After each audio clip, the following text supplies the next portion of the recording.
सबसे पहले हम लोग मंगलाचरण करेंगे। ओम अज्ञानतिमिरान्धस्य ज्ञानाञ्जनाशलाकया चक्षुरुन्मिलितं येन तस्मै श्रीगुरुवे नमः। नमो ओम विष्णुपादाय कृष्णपृष्ठाय भूतले श्रीमते भक्तिवेदांत स्वामिनेति नामिने। नमस्ते सारस्वते देवे गौरवाणी प्रचारिणे निर्विशेष शून्यवादी पाश्चात्य देशे तारिणे। जय श्री कृष्ण चैतन्य प्रभु नित्यानंद श्री अद्वैत गदाधर श्रीवासादि गौर भक्त वृंद। हरे कृष्णा कृष्ण कृष्णा हरे हरे, हरे राम राम राम हरे हरे। कृष्ण कृपा मूर्ति श्री भक्ति वेदांत स्वामी श्रील प्रभुपाद की जय, गुरु महाराज की जय। तो सबसे पहले हम लोग श्री राम के चरणों में हम लोग वंदना करते हैं। फिर हम लोग, उनका कथा तो अपार है, फिर जो भी हम लोग कथा सुन पाए कह पाए हम लोग फिर आगे चर्चा करेंगे। ठीक है, चलिए। राजेन्द्र सत्यसंघं दशरथ नयनं श्यामलं शांतिमूर्तिं वंदे लोकाभिरामं रघुकुल तिलकं राघवं रावणरिं। लोकाभिरामं रणरंगधीरं राजीवनेत्रं रघुवंशनाथं कारुण्यरूपं करुणातरं तं श्रीरामचन्द्रं शरणं प्रपद्ये। रामाय रामभद्राय रामचन्द्राय वेदसे रघुनाथाय नाथाय सीताय पत्ते नमः। श्रीराम राम रघुनंदन राम राम, श्रीराम राम भरताग्रज राम राम, श्रीराम राम रणकर्कश राम राम, श्रीराम राम शरणं भव राम राम। श्रीरामचंद्र चरणौ मनसा स्मरामि, श्रीरामचंद्र चरणौ वचसा गृह्णामि, श्रीरामचंद्र चरणौ शिरसा नमामि। श्रीराम श्रीरामचंद्र चरणौ शरणं प्रपद्ये। बोलिए सीताराम लक्ष्मण जानकी की जय। चलिए, तो देखिए, ऐसे तो रामनवमी कल है, लेकिन उसी के शुभ अवसर पर इसलिए आज किया जा रहा है क्योंकि कल संडे है। तो हर मंदिर में उत्साह होगा, उत्सव होगा, तो सब भक्त उधर चले जाएंगे, है ना। तो उसी के लिए आज हमने सत्र रख लिया है। कम से कम हम लोग राम कथा वहां तो मनाए मनाए, वहां भी सुने, है ना। होता ना कि सोने पे सुहागा, तो वहां तो हम लोग सुनेंगे ही, लेकिन उसके पहले भी हम लोग थोड़ा राम कथा सुने, क्योंकि राम कथा तो अपार है और इस पर हम लोग जितना कहें जितना सुने वो कम ही है। ठीक है, जैसे कहा गया कि रामायण का एक एक अक्षर इतना अद्भुत है, इतना विलक्षण है कि हर प्रकार के महापापों को भी ये काटने का सामर्थ्य रखता है।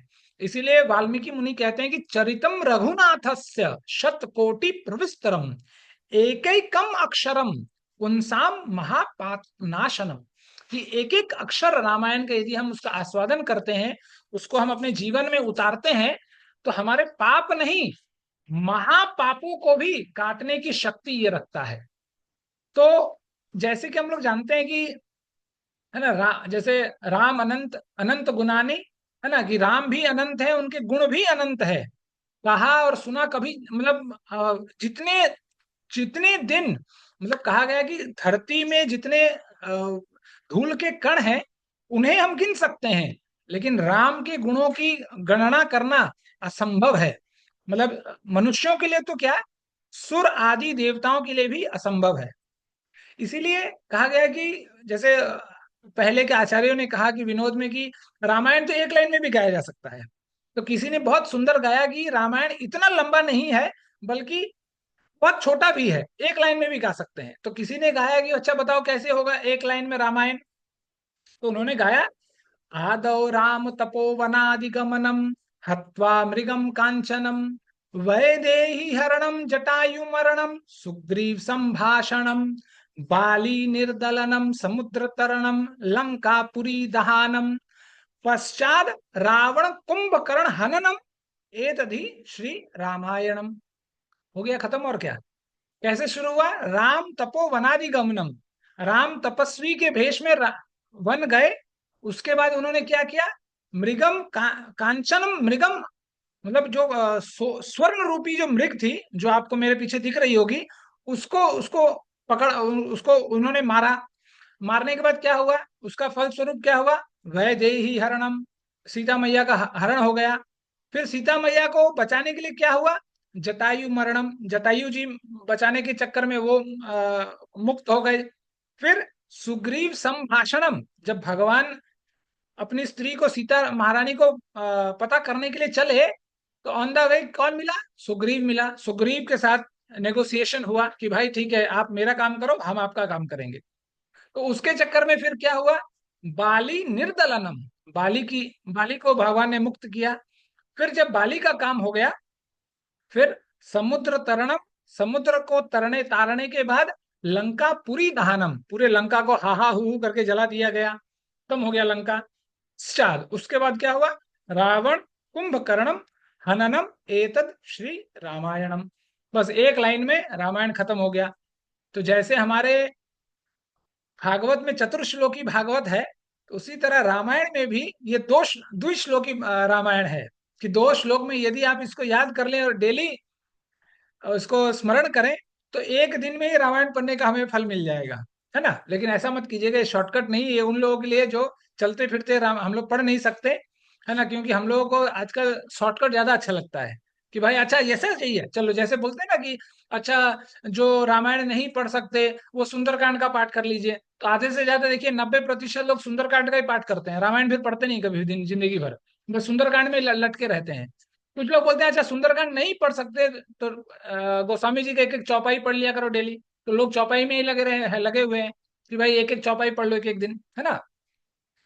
तो उसी तरह जिस तरह एक लाइन में गाया गया, उससे भी भगवान का जो चरित्र है वो मतलब इतना अगार है कि अब कितना भी गाएं, कितना भी सुने, वो कभी भी पार नहीं पाया जा सकता। इसीलिए गोस्वामी जी ने बहुत सुंदर लिखा, वो उन्होंने कहा कि नाना भांति राम अवतारा, अनेक प्रकार से राम अवतार लेते हैं, नाना भांति राम अवतारा, रामायण शत कोटि अपार। शत का मतलब होता है 100, और करोड़, कोटि का मतलब हुआ करोड़। शत कोटि मतलब 100 करोड़ से भी ज्यादा है अपारा, है ना। पारा नहीं लिखा, अपारा मतलब उससे भी, उसका भी पार नहीं पाया जा सकता। फिर गोस्वामी जी कहते हैं कि कल्प भेद हरि चरित सुहाए, भांति अनेक मुनि सनह गाए। तो अलग अलग कल्प में, अलग अलग कल्पों के हिसाब से भगवान ने थोड़ा इधर का थोड़ा आगे पीछे लीलाएं की, तो उनको मुनि, हाथी अनेक मुनि सना गाए। तो उसको अलग अलग प्रकार से अलग अलग मुनियों ने अपने विचार शक्ति से उनका उनका बखान किया। लेकिन फिर गोस्वामी जी एक बहुत अच्छा क्या बोलते हैं, हमें सावधान होने के लिए कहते हैं कि करिय न संशय अस उर आनी, सुनिय कथा सादर रति मानी। कि कभी भी हम जब चरित्रों को सुनते हैं भगवान के, तो उन चरित्रों पर हमें कभी भी संशय नहीं करना चाहिए।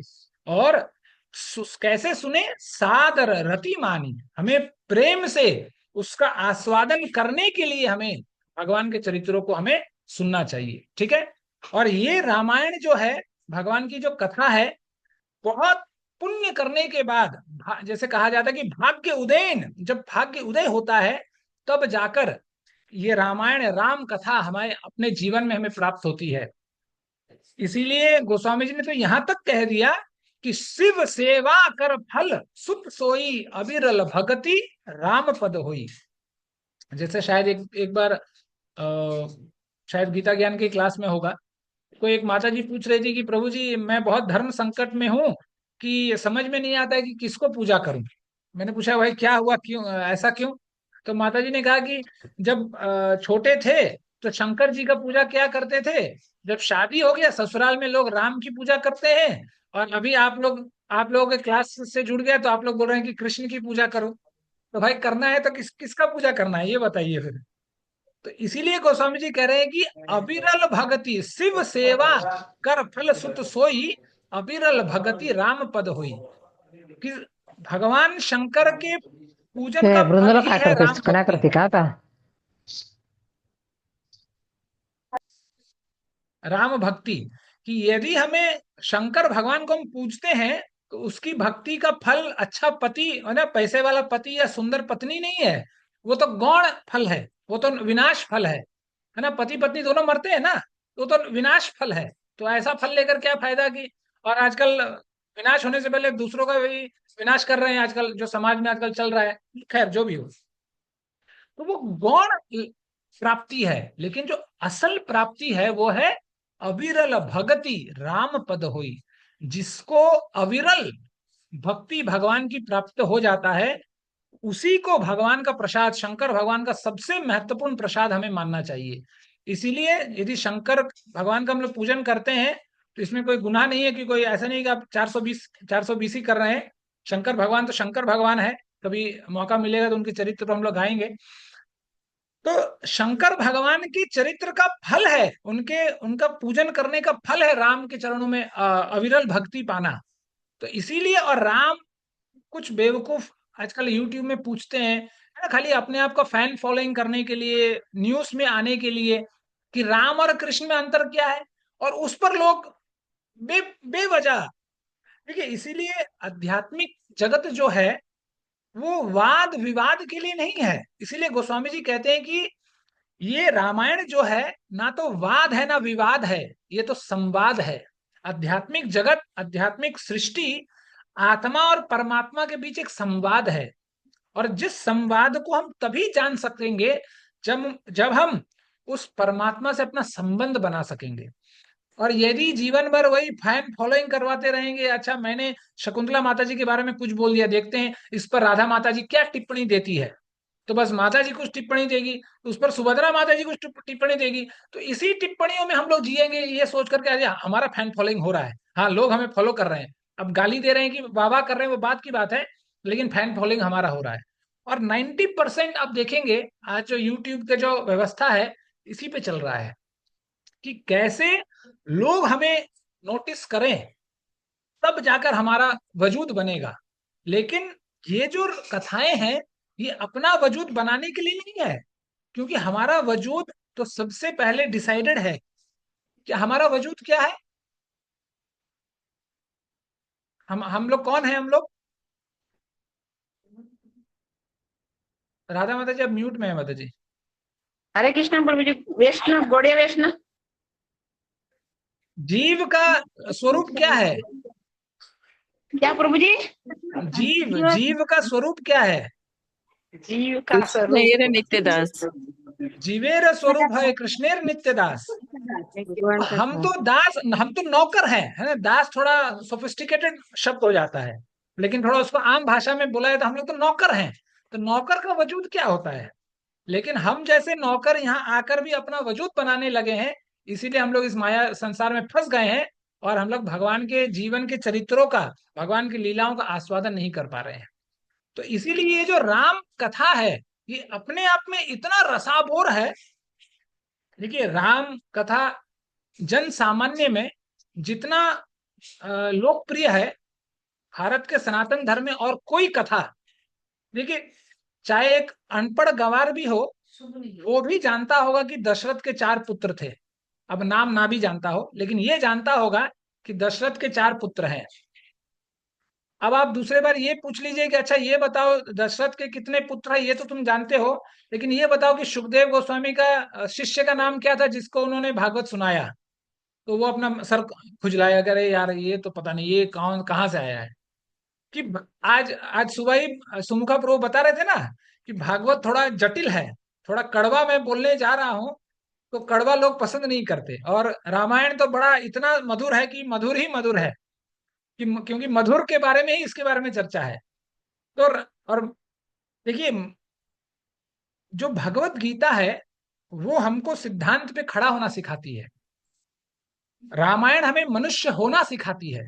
इसीलिए मतलब यहां तक कि राक्षस भी, रावण भी ये कह के गया कि भाई हम काहू के मर ही ना मारे, वानर मनुज जाति दुई बारे।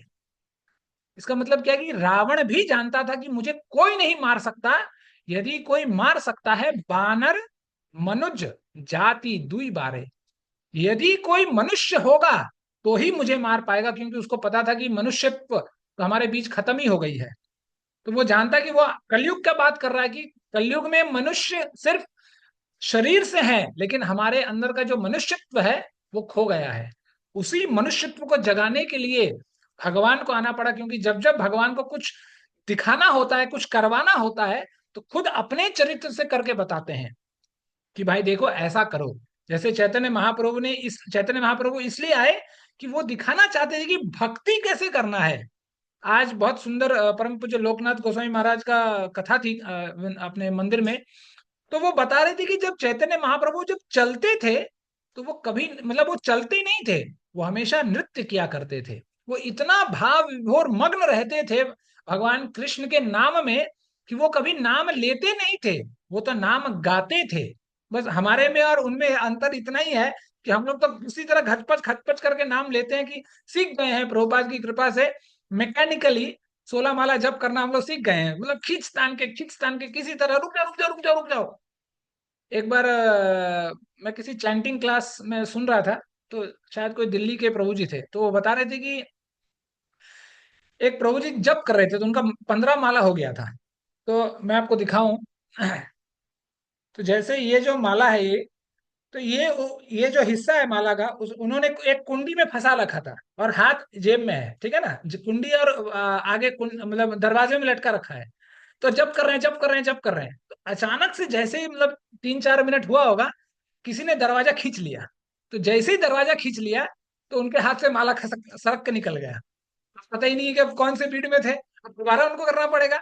और वो फिर गुस्सा हो गई, अरे प्रभु जी मैं अभी जब कर मेरा कंप्लीट होने वाला था, अब ये हो गया, दरवाजा क्यों खोल दिया, ये खोल दिया। मतलब हम लोग जैसे बोलते हैं ना कि वी हैव गॉन क्रेजी। हम लोग 16 माला कंप्लीट करके कैसे भागेंगे, उस चक्कर में हम लोग 16 माला जप करने लगे हैं।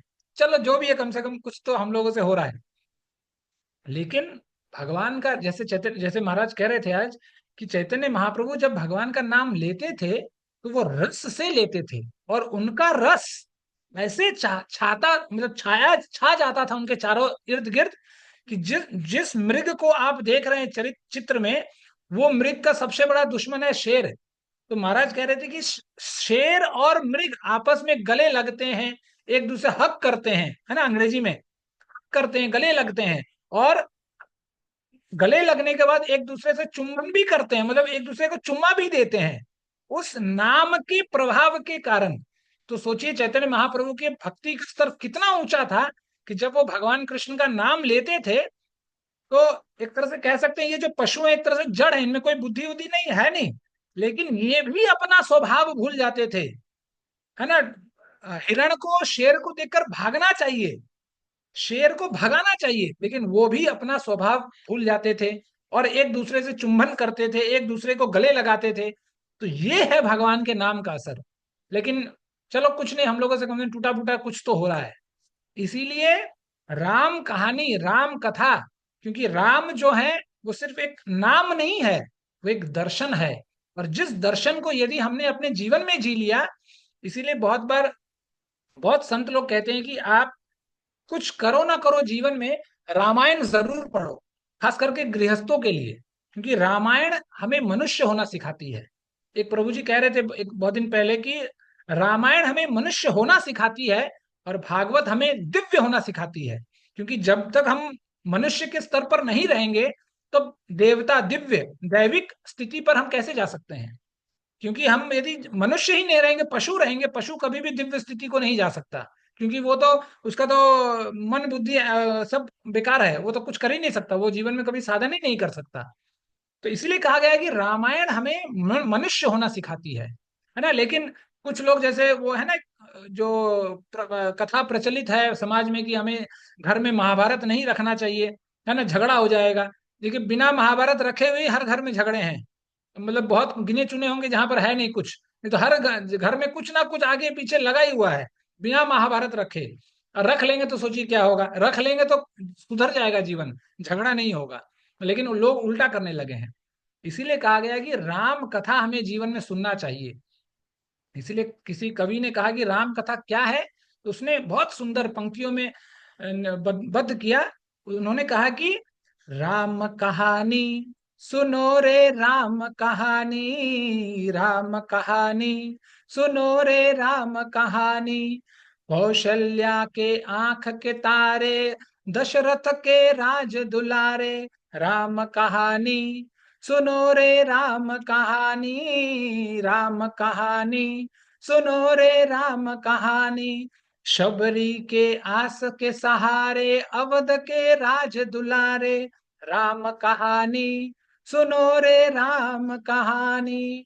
तो ये जो राम कहानी है, हमें अपने चरित्र को बनाना सिखाती है। इसीलिए गोस्वामी जी ने अपने ग्रंथ का नाम लिखा रामचरितमानस।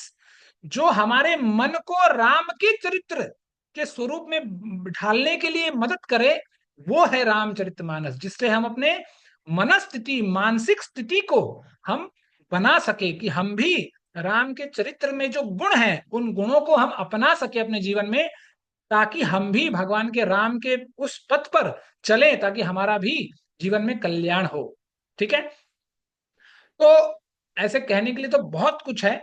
जैसे कहा गया कि रामायण शतकोटि अपारा, तो पार पाना तो बहुत मुश्किल है। लेकिन सबसे पहले हम लोग, जैसे कि रामनवमी कल है, तो उसके अवसर पर पहले हम लोग राम जन्म की कथा सुनेंगे, मोटा मोटा, बहुत संक्षिप्त में। उसके बाद हम लोग कुछ भगवान के किए गए कुछ चरित्रों को हम लोग सुनेंगे, जिसके माध्यम से हमें क्या सीखने को मिलती है कि जब भगवान ने ऐसा किया, और हम क्या कर रहे हैं और हमें क्या करना चाहिए। तो उन चरित्रों के माध्यम से हम लोग प्रयास करेंगे कि कुछ हमें भी, हम भी कुछ जान सके, कुछ सीख सके, ताकि हमारा भी जीवन कुछ बन जाए।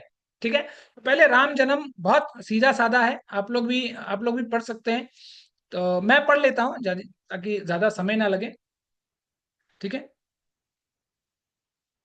तो देखिए, सबसे पहले प्रारंभ होता है इस तरह। भय प्रगट कृपाला, दीन दयाला, कौशल्या हितकारी, हर्षित महतारी, मुनि मनहारी, अद्भुत रूप बिचारी। कि जब भगवान, जैसे गोस्वामी जी बहुत सुंदर कहते हैं कि जब से भगवान माँ के गर्भ में आते हैं, तब से हर प्रकार का सुख संपत्ति पूरे संसार में छा जाता है। तो देखिए, जो परमात्मा होते हैं और हमारे जैसे जो जीवात्मा है, उनमें अंतर इतना ही है कि जब परमात्मा आते हैं, तो सब कुछ अपने आप इतना सोफिस्टिकेटेड हो जाता है कि मतलब इतना सुहावना हो जाता है कि उसका बखान हम लोग नहीं कर सकते।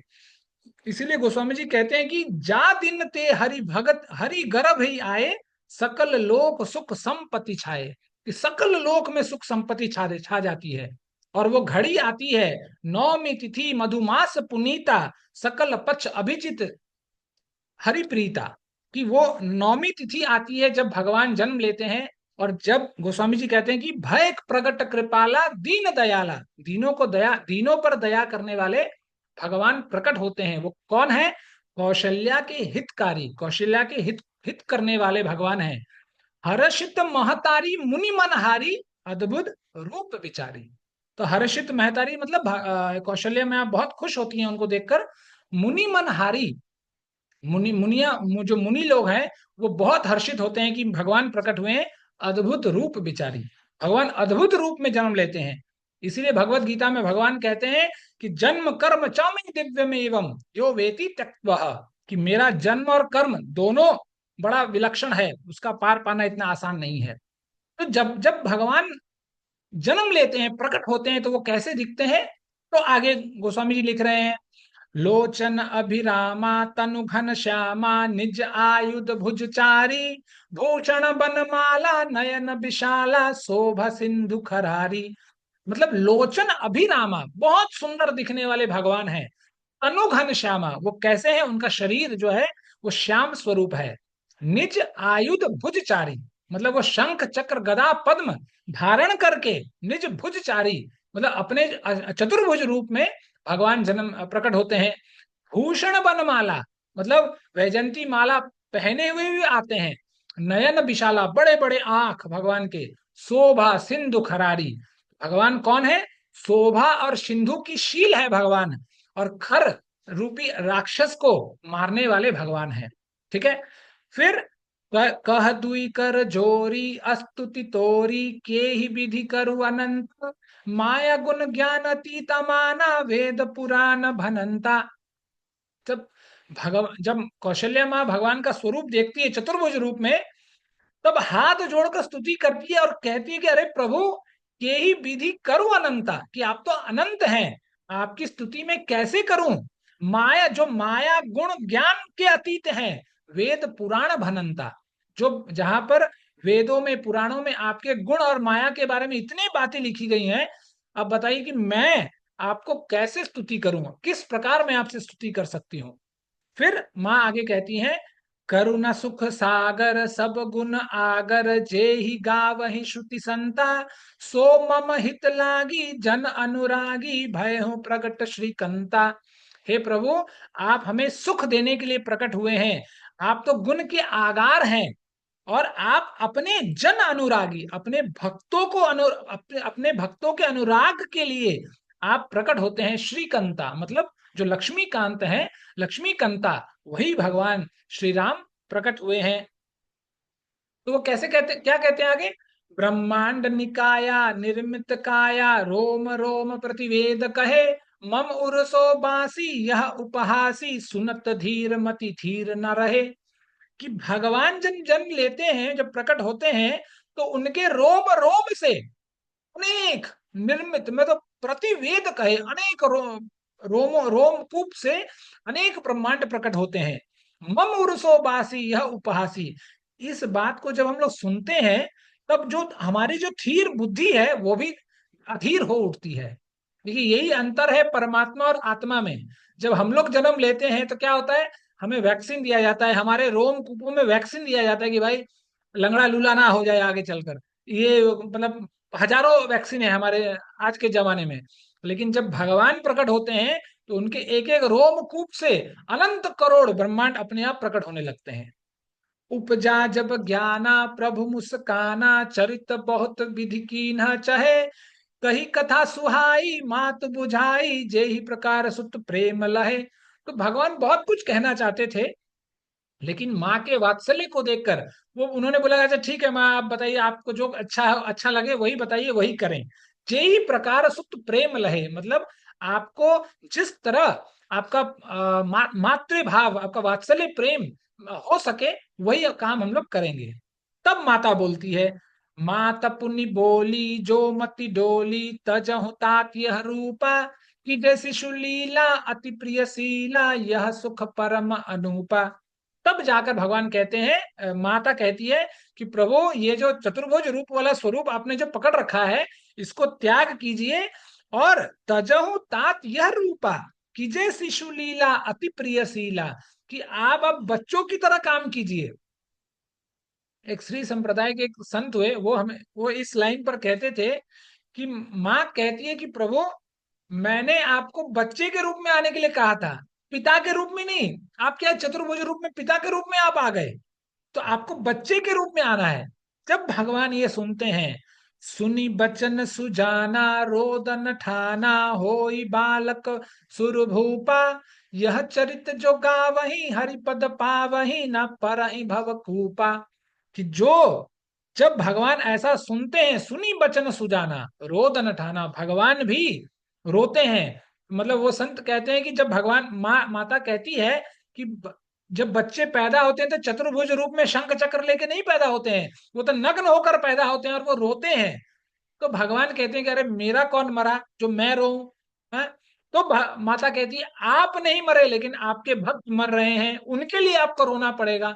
भगवान जाके रोदन ठाना, तब भगवान भी रोना प्रारंभ करते हैं। ओई बालक सुर भूपा, भगवान भी बालक का स्वरूप लेते हैं। और इस राम जन्म की कुछ चौपाइयों को पढ़ने का फल, श्रुति फल जो गोस्वामी जी कहते हैं, वो कहते हैं कि यह चरित जो गावही, हरिपद पावही, तेना परहि भवकूपा। इस चरित्र को सिर्फ गा लेने से हरिपद की प्राप्ति हो जाती है, और कभी भी हम जीवन में भवकूप, ये जो संसार सागर है, इस भवसागर को में हम दोबारा कभी नहीं आते। तो हम जब इस चरित्र को गाते हैं, तो इसमें बहुत सारी छोटी छोटी इकाइयां हैं। तो यदि हम लोग एक एक शब्द को अभी धरें, तो बस इन्हीं 4-8 श्लोकों में 1.5 घंटा हो जाएगा, और आगे हमें चलने का मौका नहीं मिलेगा। क्योंकि राम अनेक बार आते हैं, राम जन्म के हेतु अनेका, परम विचित्र एक ते एका, भगवान कई बार आते हैं, करोड़ों खरोड़ों बार आते हैं, अलग अलग अलग मतलब तरीके से आते हैं, लेकिन जो सबसे भगवान का जो मेन मुद्दा है, जो मेन कारण है, वो चार है। इसलिए गोस्वामी जी कहते हैं कि विप्रधेनु सुर संत हित किन्हा मनुज अवतार, कि इन चार लोगों का ही हित करने के लिए खास करके भगवान प्रकट होते हैं। विप्र, धेनु, सुर, संत। और यदि हम लोग इन चारों के खिलाफ हम लोग रहेंगे, इन चारों को हम लोग कभी इज्जत नहीं दे, कभी हम लोग, क्योंकि आजकल थोड़ा हम लोग पढ़ लिख लिए, थोड़ा इंजीनियर वगैरह बन गए हम लोग थोड़ा, है ना, तो हम लोग सोचते हैं अरे यार ये सब ट्रेडिशनल है, ये सब बेकार की बातें हैं यार, क्या है ये सब बेकार होता है।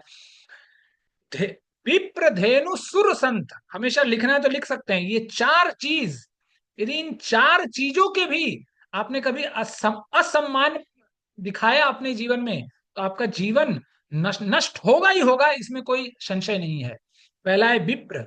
विप्र का मतलब होता है ब्राह्मण, है ना, जो ब्राह्मण है उसको, चाहे वो उसके कर्म ब्राह्मण युक्त ना भी हो, तो भी आपको उतना, है ना, कैटेगराइजेशन क्लासिफिकेशन करने की जरूरत नहीं है। जो जिसका कर्म है ना, काहु न को सुख दुख कर दाता, निज कृत कर्म भोग सब भ्राता। तो जिसके जैसे कर्म है उसको वैसा फल मिलेगा, इसमें कोई संशय नहीं है। फिर आप इतना मगजमारी करके अपना जीवन क्यों खराब कर रहे हैं? तो इसीलिए जो विप्र है, जो ब्राह्मण है, ब्राह्मण पर कभी उंगली नहीं उठाना चाहिए। इसलिए श्री संप्रदाय के अयोध्या के महाराज हैं, वो कहते हैं कि ब्राह्मण बड़ा टिपिकल जात है, कि मान लीजिए ब्राह्मण ने आपको मार दिया तो भी आप नरक जाएंगे, और आपने ब्राह्मण को मार दिया तो भी आप ही नरक जाएंगे। ब्राह्मण इतना उच्च कोटि का है। इसलिए आप भागवत पढ़िए, तो गर्ग मुनि, जहां पर भगवान नंद महाराज और गर्ग मुनि आते हैं, भगवान को नामकरण का जो वहाँ प्रकरण है, वहां पर गर्ग मुनि बोलते हैं कि जो ब्राह्मण है वो जन्म से ही गुरु है। इसलिए ब्राह्मण, इसलिए महाराज बोलते हैं कि ब्राह्मण बड़ा टिपिकल जात है, इससे ज्यादा उलझना नहीं चाहिए, दूर रहना चाहिए, बस दूर दूर से जय श्री राम बोलो और आगे बढ़ जाओ। क्योंकि वो तुम्हें मारे तो भी तुम नरक जाओ, तुम उसे मारो तो भी तुम ही नरक जाओ, ब्राह्मण का कुछ होने वाला नहीं है। इसलिए संभल कर रहो, है ना, ब्राह्मण वो रेड लाइट की तरह है, जहां देखो डेंजर है, इसलिए आराम से दूर रहो। इसलिए भगवान कहते हैं कि विप्र धेनु, और एक है गौ माता। तो आज हमारे समाज में जो गौ माताओं का जो हशल हो रहा है, वो तो कहने की बात है कि सिर्फ हम लोग टीवी पे यूट्यूब में हम लोग प्लानिंग करते हैं, लेकिन कुछ हो नहीं पाता है इतने। और सबसे दुर्भाग्य की बात है कि जो सबसे बड़ा बीफ एक्सपोर्टर है वो हिंदू ही है हमारे देश में, क्योंकि वो एक धंधा चला रहा है और कुछ नहीं हो रहा है, और कोई सरकार वरकार कुछ नहीं कर रही है, वो बस अपना रोटी सेक रहे हैं सब लोग। विप्रधेनु सुर संत, और सुर, जब हम देवताओं का भी अपमान करते हैं तो कहीं ना कहीं से लाठी हमारे ऊपर जरूर चलती है भगवान की तरफ से। और अंत है भगवान के भक्त। ये तो और खतरनाक है कि भगवान के भक्त पर यदि हम उस पे आरोप करते हैं, तो भगवान ऐसा डंडा चलाते हैं, जो डंडा पड़ने का आवाज तो नहीं होता, लेकिन हम सड़ मर जाते हैं, मतलब मौत भी नहीं आती, इतना खतरनाक स्थिति हमारा हो जाता है। और ऐसे अनेक उदाहरण है, देखा गया है कि आप यदि चैतन्य चरितामृत में कथा आती है कि जो ब्राह्मण वर्ग होते हैं, तथा कथित ब्राह्मण वर्ग उस समय के, तो वो क्या करते हैं, श्रीनिवास आचार्य के पास घर के सामने, क्योंकि हर रात चैतन्य महाप्रभु श्रीनिवास आचार्य के यहाँ रात और पूरे रात भर कीर्तन करते थे। तो और वो गौड़ी परंपरा से थे, तो उनको बदनाम करने के लिए कुछ मतलब ऐसे ब्राह्मण जो जलते थे, वो क्या करते थे कि जो देवी माँ के जो पूजन में जो चीजें इस्तेमाल होती हैं, वो चीजें लाकर उनके घर के द्वार पर रख दिया करते थे, ताकि जब सुबह हो तो लोगों को पता चलेगा, अच्छा अच्छा ये खाली वैष्णव होने का ढोंग करता है, ये तो शाक्त परंपरा को फॉलो करता है, ये देवी देवी माँ को फॉलो करता है, तो उसकी बदनामी हो। तो ऐसा बहुत बार जब करता, तो अचानक से उसका कुष्ठ रोग हो गया। तो इतना कुष्ठ रोग हुआ उसे, इतना भयानक कुष्ठ रोग, कि वो ना सो पाता था, ना बैठ पाता था, ना खा पाता था, ना चल पाता था, कुछ नहीं। बस दिन भर सुबह शाम इतना सड़ जाता था उसका शरीर, कि वो मतलब इतना कराहता था दर्द से कि उसका बखान नहीं किया जा सकता। अंत में वो भगवान के चैतन्य महाप्रभु के पास जाता है माफी मांगने के लिए। तो महाप्रभु कहते हैं कि अरे मेरे पास आने से क्या फायदा, उसके पास जाओ जिसके प्रति तुम्हारा पाप हुआ है, अपमान हो, तुमने अपराध किया है। तब वो श्रीनिवास आचार्य के पास जाते हैं, और जैसे कि है ना, भगवान के भक्तों का ये सौंदर्य है कि तितिक्ष्वा कारुणिका सौहृदय सर्वभूतानाम अजात शत्रव शांता साधवा साधु भूषण, कि भगवान के भक्तों का प्रभाव है ये कि जैसे ही वो जाते हैं श्रीनिवास आचार्य उनको माफ कर देते हैं। उसी तरह विप्रधेनु सुर संत हित लिना मनुज अवतार, इन चारों के लिए ही भगवान अवतार हमेशा लेते हैं। तो ये तो हो गए भगवान के जन्म की बात। अब देखिए भगवान के कुछ किरदार, मतलब ऐसे तो भगवान के बहुत सारे किरदार हैं, लेकिन समय की पाबंदी है तो हमने थोड़ा सा कुछ किरदारों को लिया है जिससे भगवान ने बखूबी निभाया है। भगवान तो अच्युत है, भगवान जिस जो किरदार करते हैं तो 100% करते हैं, उसमें कोई डाउट नहीं है। तो सबसे पहला किरदार जो है भगवान ने निभाया एक पुत्र होने का। हम सबके जीवन में ये हमेशा प्रश्न होता है जब आपातकालीन स्थिति हमारे जीवन में आती है, तो हमेशा हमारे जीवन में एक सवाल उठता है कि मैं क्यों, है ना, मेरे साथ ही ऐसा क्यों, मैंने क्या किया। तो राम के चरित्र से हमें ये सीखने को मिलती है कि राम ने क्या किया था, जो उनके जीवन में उनको 14 साल का वनवास उनको मिला बिना मांगे। बस गलती क्या था कि वो राजा बनने वाले थे, मतलब उन्होंने अभी भी एक्सेप्ट नहीं किया था कि राजा बनना है मुझे, ये तो दशरथ जी का प्लानिंग था। लेकिन सिर्फ उनको वो बनने वाले थे, मतलब उनका नॉमिनेशन हुआ था एक तरह से कह सकते हैं, वो नॉमिनेटेड थे कि भाई अब ये इसका नामकरण राजा हो बनना है इसको। बस इसके चलते उनको 14 साल का वनवास, यहां तक कि उनको कहा गया कि दशरथ जी ने उन्हें कहा कि तुम बगावत कर लो, तुम राजद्रोह कर लो, लेकिन मैं नहीं चाहता कि तुम वनवास जाओ। लेकिन पिता की एक आज्ञा को रखने के लिए, क्योंकि जैसे गोस्वामी लिखते हैं कि पितु आयुषु सब धर्मक टीका, सबसे बड़ा धर्म यही है कि पिता की आज्ञाओं का पालन किया जाए। तो सिर्फ एक बात के लिए कि मेरे पिता का मतलब शब्द, मेरे पिता का वाक्य ना कट जाए, इस वाक्य को रखने के लिए उन्होंने 14 साल का वनवास ले लिया। आज से मैं बताऊं आपको शायद 10-12 साल पहले की बात होगी, जब, अब मुझे पता नहीं, वो एक टेलीकॉम कंपनी थी एयरसेल बोलकर। तो जब मैं कलकत्ता में था तो उसके बहुत बड़े बड़े होर्डिंग्स लगते हैं, मतलब जैसे अभी भी आपके शहर में होर्डिंग्स वगैरह जो लगती होंगी। तो उसमें एक एयरसेल बोल के कंपनी थी, है ना, वो शायद अब किसी से मिल गई होगी, जो भी हुआ होगा। तो हर कंपनी का देखिएगा एक टैग लाइन होता है। तो उसमें जब कलकत्ता में मैं था, जब बस वगैरह इधर से उधर कभी जाया करता था, तो उस होर्डिंग को मैं जब देखता था तो उसमें टैग लाइन, बहुत खूबसूरत टैग लाइन था। वो टैग लाइन था कौथा दिलाम, मतलब बंगाली शब्द है कौथा दिलाम। कौथा दिलाम का मतलब है मैंने वादा किया तुमसे, मैंने अपना वाक्य रखा कि भाई ऐसा करूंगा, मैंने अपना जवान दिया। तो इसी, जब मैं इस बात को पढ़ता था कौथा दिलाम, तब मुझे रामायण का बात याद आता था, जहां पर दशरथ जी कहते हैं कि रघुकुल रीति सदा चली आई, प्राण जाओ बरु बचनु न जाई, कि यदि आपने किसी को अपना जबान दिया है, मतलब मरते मरने तक तक आपको उसको पूरा अवश्य करना चाहिए। इसीलिए, क्योंकि ये हमारे जीवन में बहुत लाभदायक है कि राम को नहीं पता था कि उसके जीवन में 14 साल का वनवास आने वाला है। ठीक उसी तरह हम भी जब जीवन में सुबह उठते हैं, हमें पता नहीं होता कि अब आज का दिन हमें हमारा कैसा होने वाला है, कि किसी से गाली सुनने को मिलेगा, किसी से वाहवाही सुनने को मिलेगा, कि एक्सीडेंट हो जाएगा, कि कुछ प्राइज मिलेगा मैनेजर मैनेजर से, कि आज ले ऑफ हो जाएगा, है ना, हमारा आईटी इंडस्ट्री में बहुत होते हैं कि आज सुबह गया, मैनेजर ने बोला कि भाई मेल आया है, एक लव लेटर आया है तुम्हारे नाम से, प्लीज एक्सेप्ट इट। तो अब बोलते तो हम प्लीज एक्सेप्ट इट, लेकिन एक्सेप्ट करना ही पड़ता है, तो ले ऑफ हो जाता है।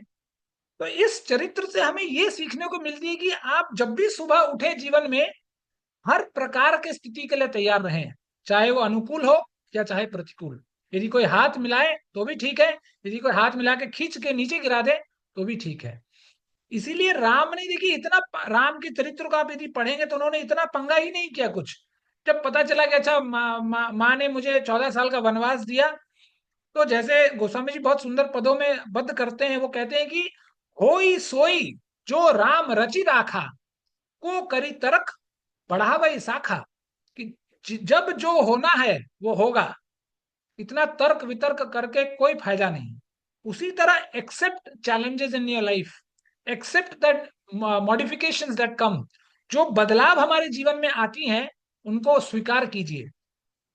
इसी को भगवत गीता में भगवान कहते हैं, मात्रा स्पर्शास्तु कौन्ते शीतोषण सुख दुखदा आगमा पाइनो अनित्या संतासित विकसस्व भारत।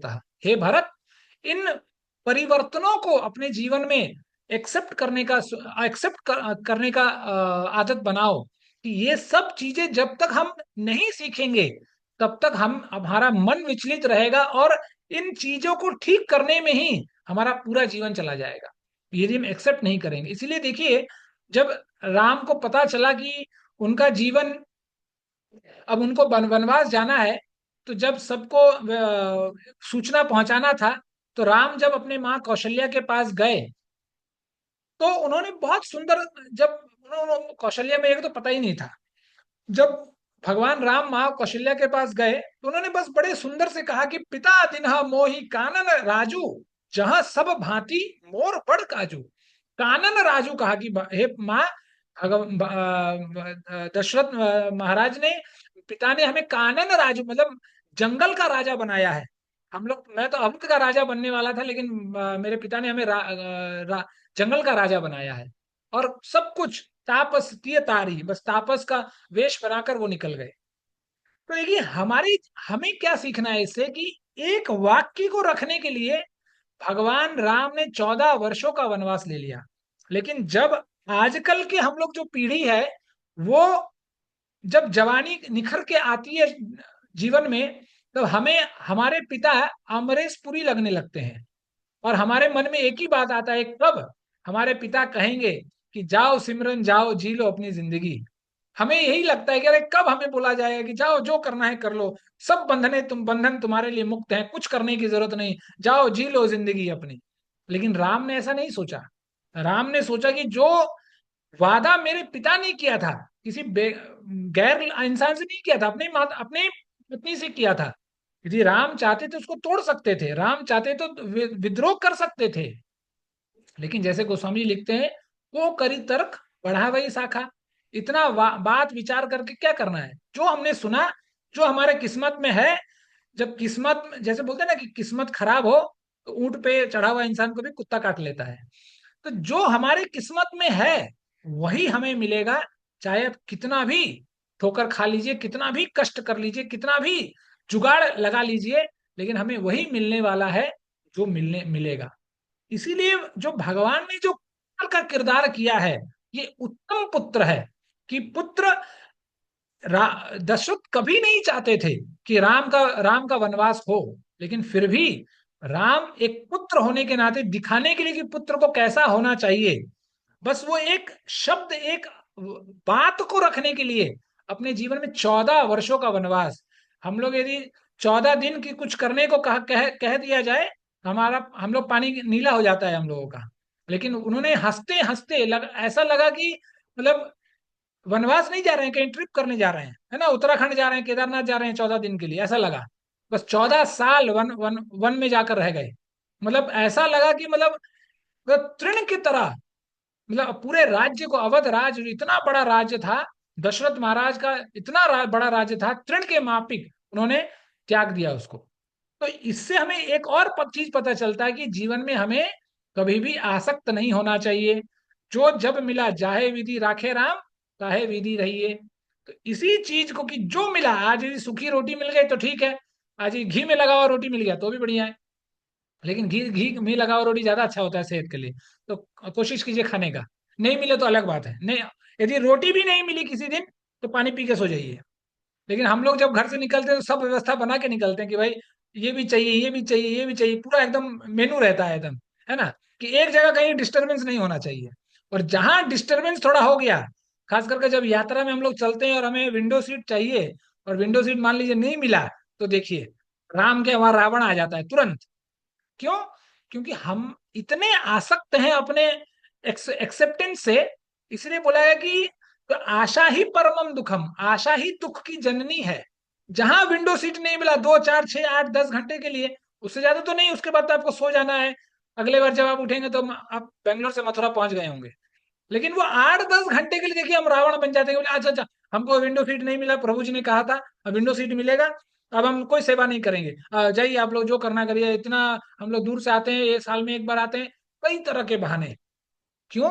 क्योंकि हमने जो तय कर रखा है, हम सोचते हैं कि भाई ऐसा ही होना चाहिए, और किसी का कुछ नहीं होना चाहिए, हमने जो सोच रखा है वैसे ही होना चाहिए। लेकिन राम के जीवन में वैसा नहीं हुआ जैसा उन्होंने सोच रखा था, ठीक विपरीत हुआ। और उस विपरीतता को भी भगवान ने अपने जीवन में इतना आसान तरीके से उन्होंने अपनाया कि 14 साल, देखिए, यदि भगवान 14 साल वनवास नहीं जाते तो जिस स्वरूप में, जिस भाव में, जिस स्वभाव में भगवान को आज हम लोग जानते हैं, उन उस तरह हम भगवान को नहीं पहचान पाते। बस भगवान प्रकट हुए, दशरथ के राज दुलारे, कौशल्या के आंख के तारे, बस खत्म हो गया रामायण, इसी में खत्म हो जाता। रा, राम घर से निकले तब जाकर क्रांति हुई, राम राज्य प्राप्त हुआ।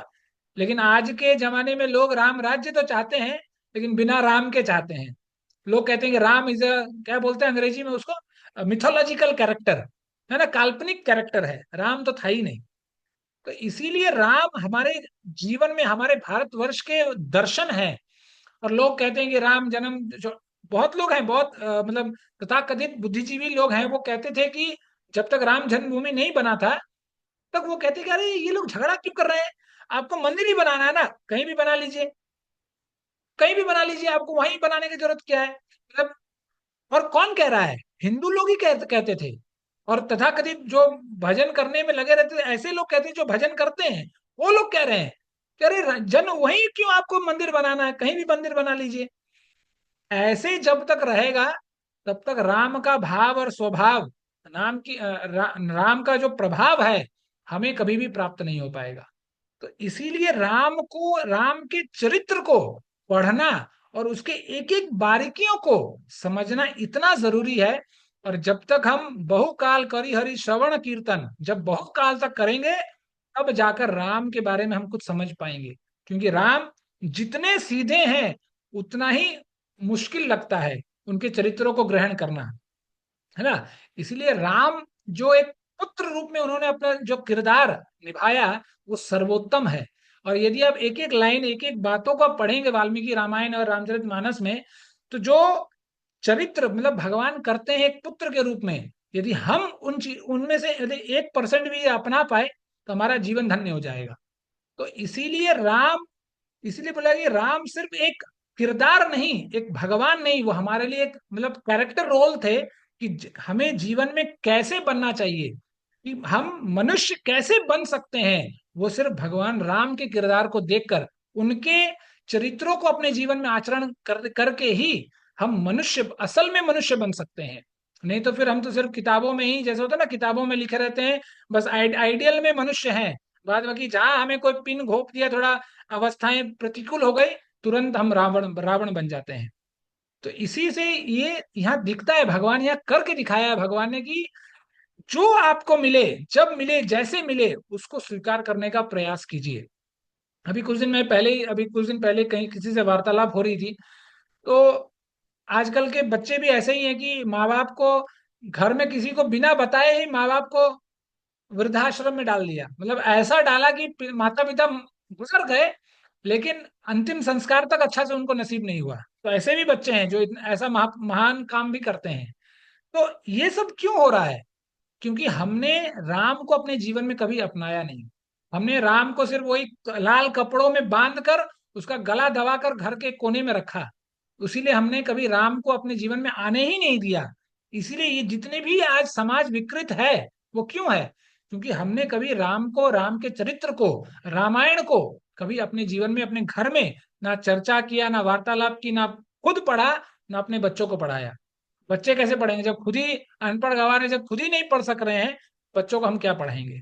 क्योंकि हमारे पास सब न्यूज़पेपर पढ़ने का समय है, टुडेज पढ़ने का समय है, वो टेलीग्राम क्या क्या आता है, सब मैगजीन पढ़ने का समय है, लेकिन रामायण, महाभारत, भगवत गीता पढ़ने का समय नहीं। हमारे हिंदू धर्म में क्या प्रचलित है कि कौन पढ़ता है? जिसके दांत टूट गए हैं, जो 60 साल का हो गया, जो सठिया गया है, उसी को रामायण पढ़ना चाहिए, उसी को महाभारत, भगवत गीता पढ़नी चाहिए।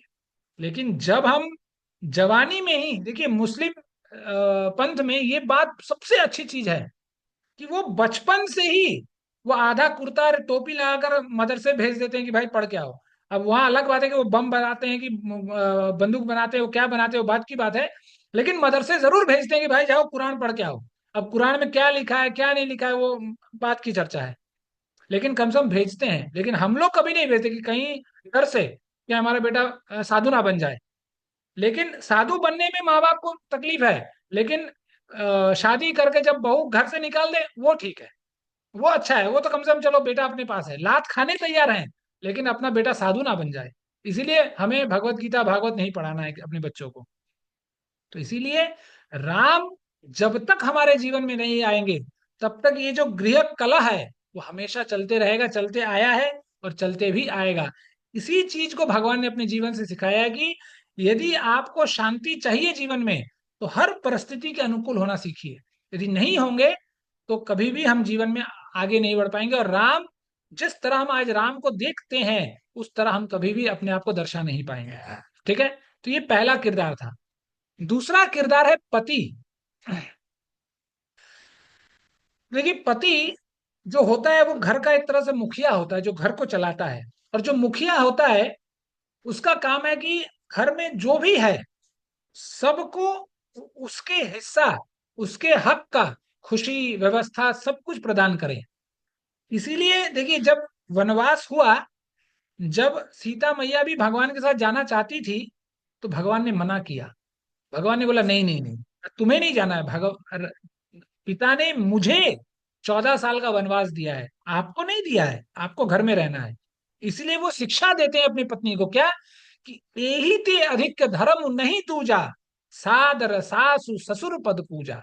कि हर पत्नी को पति को कहना चाहिए कि भाई तुम्हें सास ससुर का सेवा करना चाहिए, और ये सबसे बड़ा कर्तव्य है बहुओं का। लेकिन आजकल आईटी इंडस्ट्री में बहुएं तो इतने ही व्यस्त हैं अपने 24x7 जॉब को लेकर कि घर में खाना बनाने की भी फुर्सत नहीं मिलता। इसलिए किसी संत ने कहा कि आजकल हम लोग, हमारी बुद्धि क्यों बिगड़ जा रही है, क्योंकि आजकल हम लोग नौकर के हाथ का खाना खा रहे हैं, तो बुद्धि भी नौकर जैसा हुए जा रहा है। और कुछ हमें मिल है नहीं कि बस पैसा, एटीएम की तरह पैसा निकालना है और गधे की तरह पशुओं की तरह खाना है और सोना है, यही जीवन है। और जितने बड़े शहर हैं सब में यही है। बर्तन धोने के लिए पोछा लगाने के लिए एक, खाना बनाने के लिए एक, डस्टिंग करने के लिए एक, बच्चे को पालने के लिए एक, बस क्या एक एक कैटेगराइजेशन है एक एक काम करने के लिए। बस पति पत्नी क्या करेंगे, बस पैसा कमाएंगे। पैसा कमाओ और सो, घर में आके ऑफिस जाओ, कुत्तों की तरह गधे की तरह वहां खटो, घर में आओ सो जाओ, क्योंकि सब कुछ बना बनाया होगा, कुछ करने की जरूरत नहीं। अब बच्चों का अनाथालय भी निकल गया अभी नया, जिसको लोग क्या कहते हैं वो अंग्रेजी में, वो प्ले ग्राउंड ना, कुछ कहते हैं। अच्छा कुछ भी कहते होंगे, आप लोग समझ गए होंगे, प्ले ग्राउंड ऐसे ही कुछ कहते हैं। बेबी क्रैश प्रभु। डे क्या केयर बोलते हैं? प्रभु, डे केयर बेबी हाँ डे केयर, हाँ डे केयर नाइट केयर जो भी है। बेबी क्रैश प्रभु। हाँ बेबी क्रैश कोर्स वहां कराते हैं, तो बच्चों को वहां डाल देते हैं। अब जो सलाह करे, जो करे वो करना है, बस हम लोग चले अब पैसा कमाने के लिए। आज का जो मतलब पढ़ने लिखने का व्यवस्था है वो इतना ही है कि हमें पैसा कमाना है और एक दिन सब कुछ रख रख के मर जाना है, मतलब जीवन नहीं जीना है। अंततः जब कुछ नहीं मिलेगा तो अंततः कुत्ता पाल लेना है, और कुत्ते का पॉटी फिर उठाना है, क्योंकि सोसाइटी वाले तो क्लियर नहीं करेंगे, क्लीन नहीं करेंगे। तो जहां आपका कुत्ता ने पॉटी किया सोसाइटी के अंदर, तो आपको डस्टबिन लेके, मैं देखता हूँ, मैं दिल्ली जाता हूँ तो देखता हूँ कि बड़े बड़े करोड़पति एक कुत्ते का, एक हाथ में कुत्ते का चेन, दूसरे हाथ में एक बकेट, छोटा सा बकेट, जहां कुत्ते ने पॉटी कर लिया उस पॉटी को साफ करो। तो ये करोड़पति का निशानी है आजकल का। तो पति का काम क्या है कि घर को संभालना। ये नहीं कि सुबह यदि 2-4 रुपए कम भी मिले जीवन में तो उसमें भी जीवन सुखी हो सकता है। लेकिन हम लोगों का आदत ये हो गया है, हम लोगों ने ये सोच लिया है कि साधन से ही सुख मिलता है। लेकिन लोगों को ये नहीं पता चलता कि साधन से सुख नहीं मिलता है। साधन से लग्जरी मिल सकती है, कंफर्ट मिल सकता है, लेकिन सुख तो अंततः जब जीवन बिताया जाए आराम से। आजकल देखिए पति पत्नी के पास भी समय नहीं है आपस में बात करने के लिए, क्योंकि दोनों जाते हैं। अब 12 घंटे का ड्यूटी होता, शरीर टूट ही जाएगा।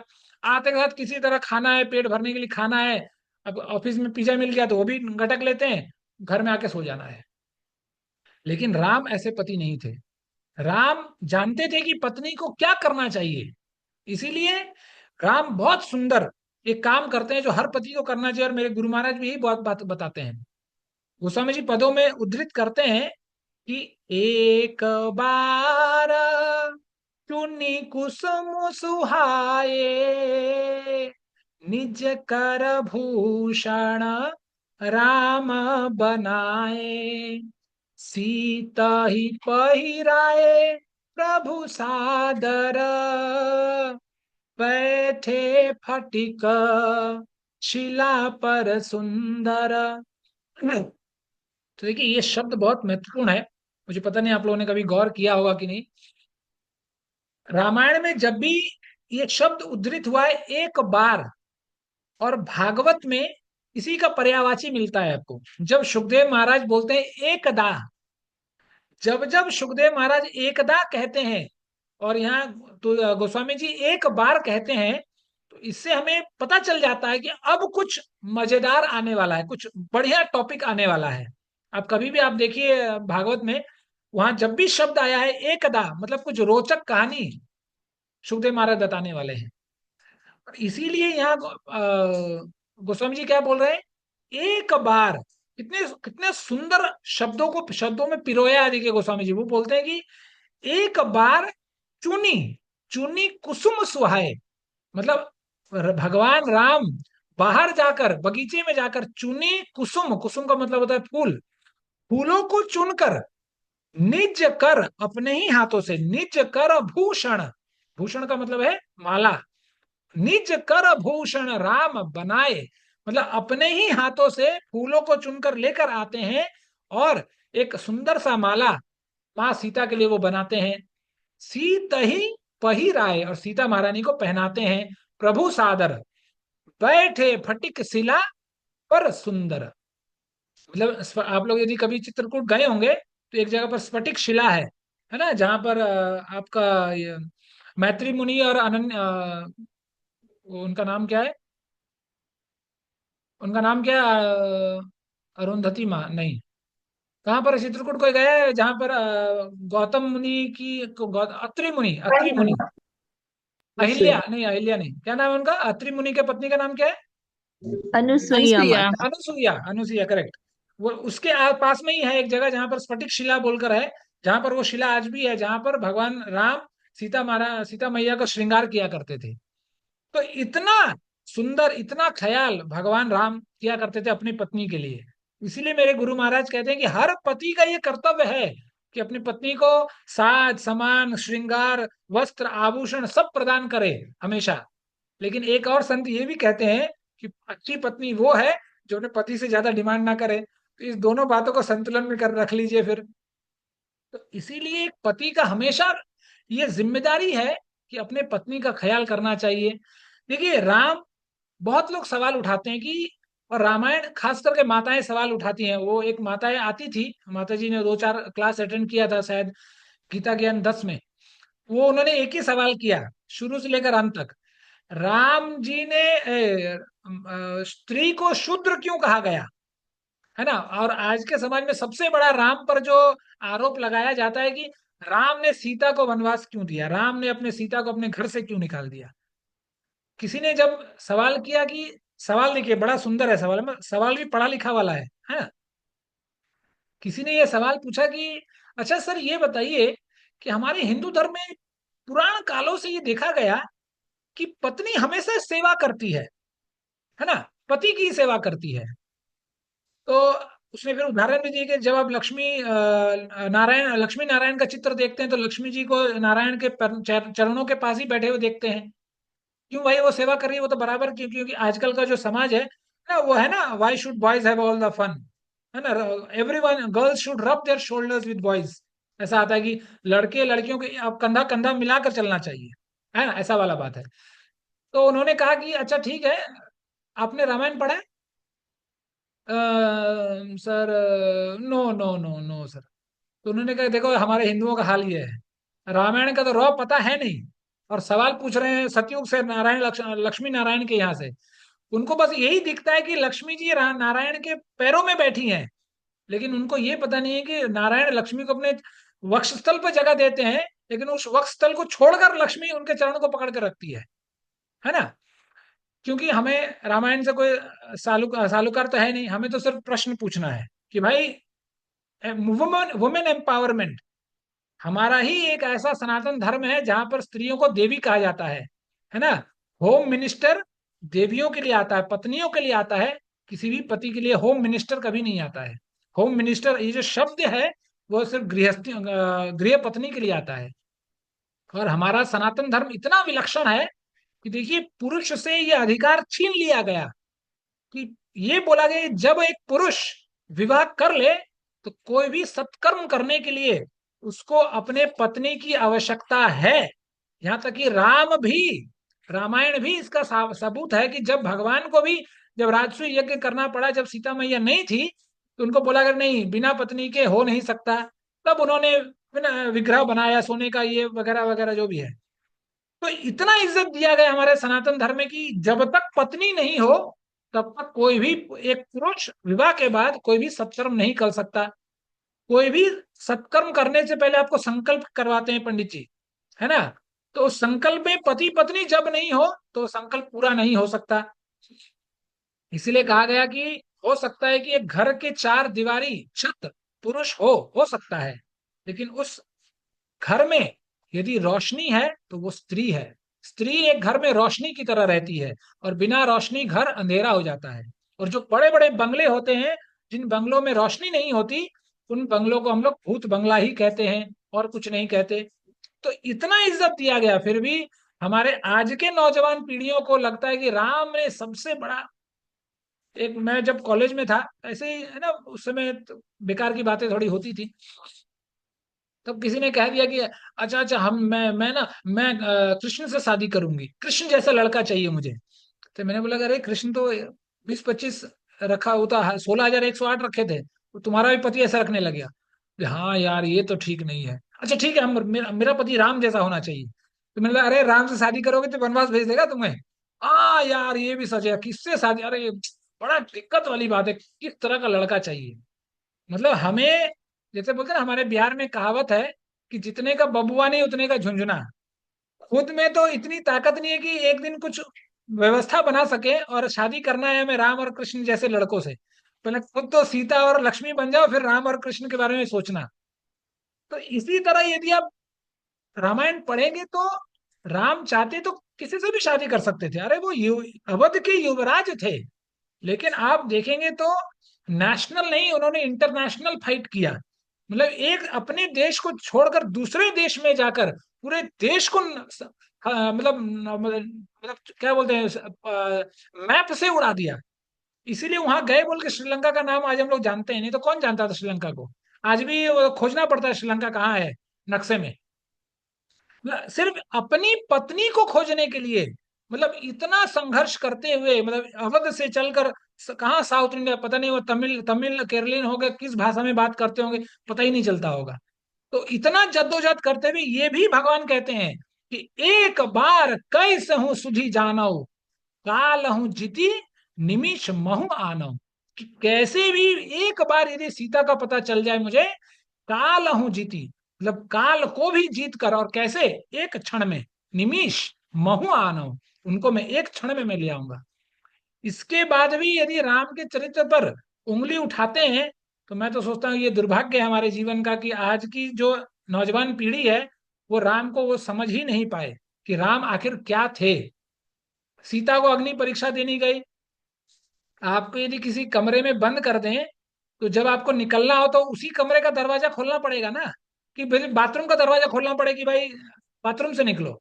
यदि आपको बेडरूम में बंद किया हुआ है तो बेडरूम से ही निकलेंगे। तो उसी तरह जब लीला करनी थी तो अग्नि में ही सीता मैया को प्रवेश दिया गया कि भाई आप यहाँ रहिए, क्योंकि सीता जैसे पवित्र और कोई कहीं वो सुरक्षित ही नहीं थी, और अग्नि जैसा सुरक्षित स्थान और कहीं नहीं था दुनिया में। तो इसीलिए वहां उनको रखा गया, जब निकाला गया तो अग्नि से ही निकाला गया, तो अग्नि से वो प्रकट हुई। तो इसी तरह जब बिना जाने बिना समझे बिना, क्योंकि हम लोग तो पढ़ते लिखते कुछ नहीं, हमें तो सिर्फ है ना वो ब्लॉग्स बनाना है, ब्लॉग्स को फॉलो करना है, इंस्टाग्राम में जाना है। इंस्टाग्राम में जो लोग बोलते हैं वही सच बोलते हैं, लेकिन कथा में आने के लिए बोलिए, राम को समझने के लिए बोलिए, हमारे पास उतना समय नहीं। तो इसीलिए जब तक हम राम के चरित्र के बारीकियों को नहीं समझेंगे, तब तक हमें लगेगा कि अरे दिस इज वेरी, बहुत हाइपोथेटिकल है ये तो समझना बड़ा मुश्किल है कि कैसे हो सकता है ऐसे। राम कैसे समुद्र पार कर सकते हैं, और कैसे कोई पत्थर तैर सकता है। राम, किसी विदेश में किसी महिला ने पूछा कि आपका जो सनातन धर्म है बड़ा फैलेसी टाइप का है। तो भाई क्यों फैलेसी टाइप का क्यों है? अरे हमने सुना कि उसको जहर दिया गया, उसने कटोरा में जहर पकड़ा और पी गई, फिर भी वो बच गई। ऐसा कैसा हो सकता है ना? तो जो सनातन धर्म को जानता है, जो भगवान के शक्ति को जानता है, वह वो सब कुछ हो सकता है। जहर अमृत भी बन सकता है, सांप शालीग्राम भी बन सकता है। और भक्तों के चरित्र में देखा गया है कि नरसिंह शेर भी रामानंद संप्रदाय में जाकर रामानंदी दीक्षा ले सकता है भक्तों से। जिस शेर से पूरा गांव डरता था, उसी वही शेर एक भक्त के सामने में जाकर नतमस्तक होता है, और उसी शेर को वो भक्त रामानंदी तिलक भी करता है। और उससे उस दिन से वो शेर उस भक्त का पालतू कुत्ता बनकर उसके इर्द गिर्द घूमता रहा। ये भक्त कर सकते हैं। ये हम और आपको समझने में दिक्कत होती है, क्योंकि ये थोड़ा बियॉन्ड स्कोप है। हमारा सनातन धर्म बियॉन्ड स्कोप है, क्योंकि बोला जाता है ये क्या लॉजिकल नहीं है, because it is beyond logical. क्योंकि ये भगवान है, ये आध्यात्मिक जगत है, यहाँ पर सब कुछ हो सकता है यदि भगवान की कृपा हो। और भगवान की कृपा ना हो तो कितना भी तड़प लीजिए, कुछ होने वाला नहीं है। तो इसीलिए भगवान ने अपने किरदार से ये दिखाया कि कैसे एक अच्छा पति आपको होना चाहिए। और इसीलिए आप यदि रामायण पढ़ेंगे तो उसमें लिखा गया कि जब भी पति कोई कार्य करता है तो सबसे पहले आगे पत्नी को रखता है।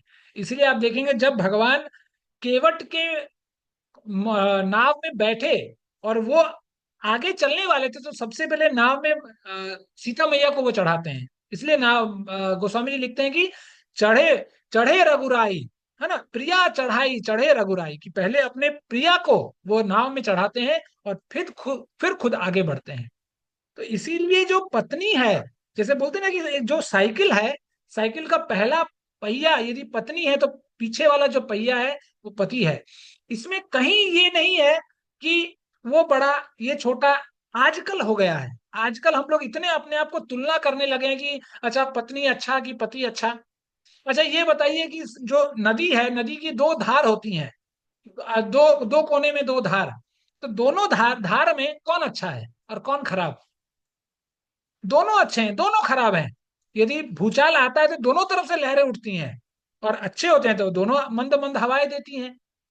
लेकिन आजकल का जो ऐसा व्यवस्था बन गया कि जहां पर हर चीज के लिए कंपटीशन है, जहां हमारे सनातन धर्म में बताया गया अच्छा अच्छा पुरुषों को दंडवत प्रणाम करो तब तुम्हें फल मिलेगा, तो माताओं को बोला भाई तुम पंचांग प्रणाम करो, जो फल तुम्हें वो जो पुरुष जो दंडवत प्रणाम करने से मिल रहा है वही फल तुम्हें मिलेगा।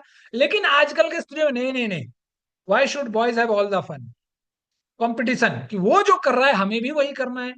भाई ये तो वैसा ही है कि मान लीजिए इस्कॉन वृंदावन में 60 रुपए का पहले रसमलाई, एक रसमलाई 60 रुपए में मिलता था, अब उसको 120 रुपया कर दिया गया है।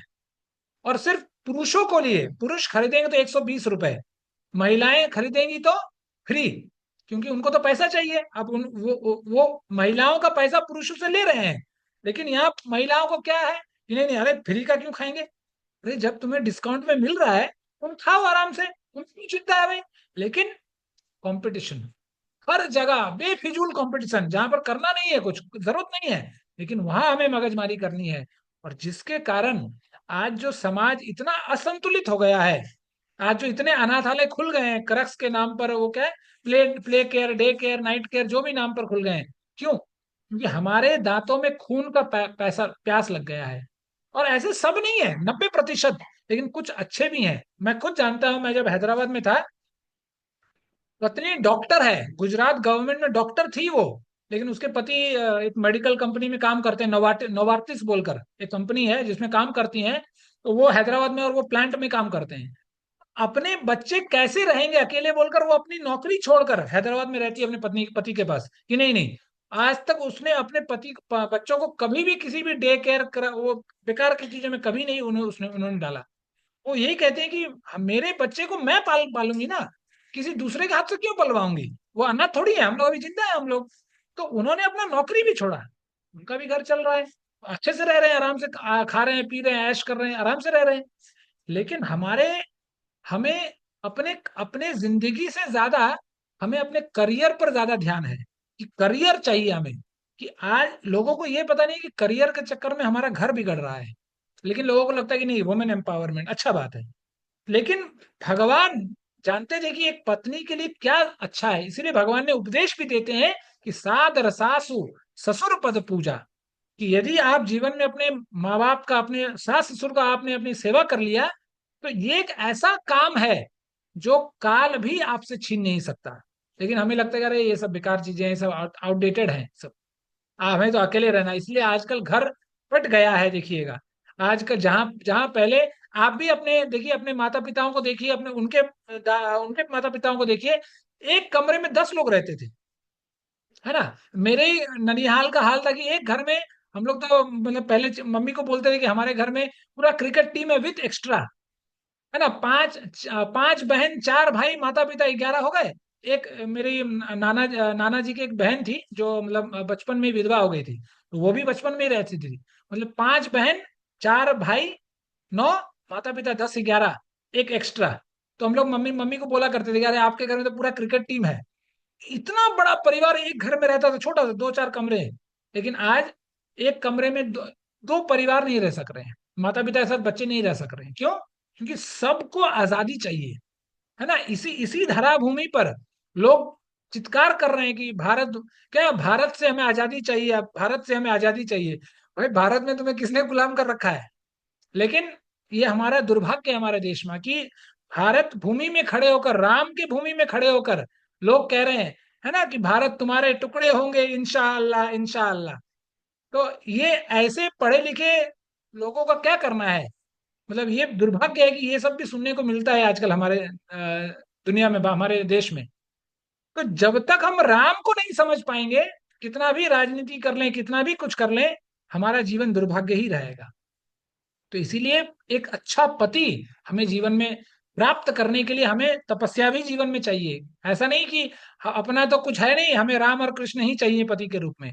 इसीलिए राम ने जो दिखाया कि पति कैसा होना चाहिए, और यदि आप पूरा किरदार आप पढ़ेंगे तो आपको पता चलेगा कि हर क्षण भगवान ने सीता का और अपने कैसे भगवान ने सीता का मतलब प्रोटेक्शन किया, हर काम पर, हर जगह पर। और भगवान ने ऐसा लीला क्यों किया कि वैदेही हरणम, कि भगवान माता सीता का हरण क्यों हुआ? क्योंकि इसके पीछे भी एक कहानी है, लेकिन उसमें हम लोग अभी जाएंगे नहीं क्योंकि समय बहुत कम है।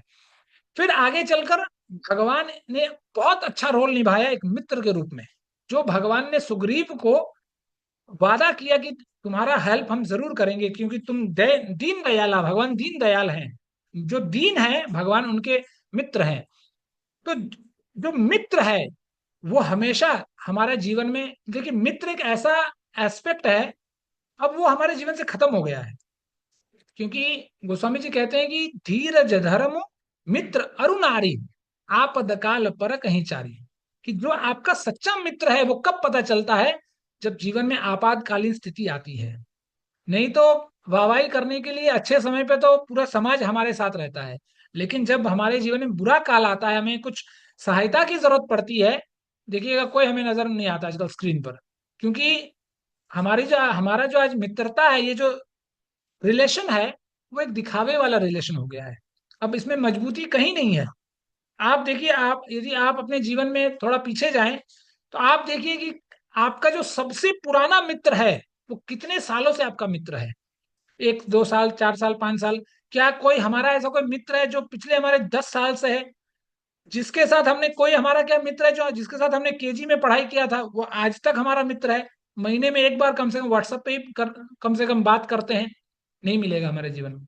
क्योंकि हमारे जीवन में हम लोग इतने व्यस्त हो गए हैं कि हमें लगता है कि हमारा लाइफ में हम लोग इतने कॉम्प्लेक्स कर लिया हम लोगों ने अपने लाइफ को, कि अब सोशल लाइफ खराब ही हो गया। सोशल लाइफ का मतलब क्या है? बस लिंक्डइन, इंस्टाग्राम और फेसबुक, यही हमारा सोशल लाइफ है। कि कितनों ने लाइक किया, कितनों ने कमेंट किया, और कितना हमारा व्यवस्था लोग हमें देख रहे हैं, है ना। हर छोटे छोटा रील बनाकर भेजना, और ये देखना कि कितनों का कमेंट हुआ और कितनों का लाइक हुआ। यही हमारा सोशल लाइफ है। लेकिन भगवान मित्रता के ऊपर कहते हैं, वो कहते हैं कि जे ना मित्र दुख होई दुखारी, तिनहि बिलोकत पातक हारी। कि मित्रता की परिभाषा क्या है कि जो ऐसा मित्र जो मित्र के दुख से दुखी ना हो, ऐसे मित्र को बिलोकत पापी, कि देखने से भी हमें पाप लग जाता है, पातक भारी मतलब महान पाप लग जाता है सिर्फ ऐसे ऐसे लोगों को देखने से। लेकिन भगवान ने जो सुग्रीव को जो वादा किया कि भाई तुम्हारे परेशानियों को मैं दूर करूंगा, तो उन्होंने अंततः दूर भी किया। लेकिन पूरे रामायण के प्रसंग में आप देखेंगे जो सुग्रीव है वो जीव को संबोधित करता है। हम भी ऐसा ही करते हैं।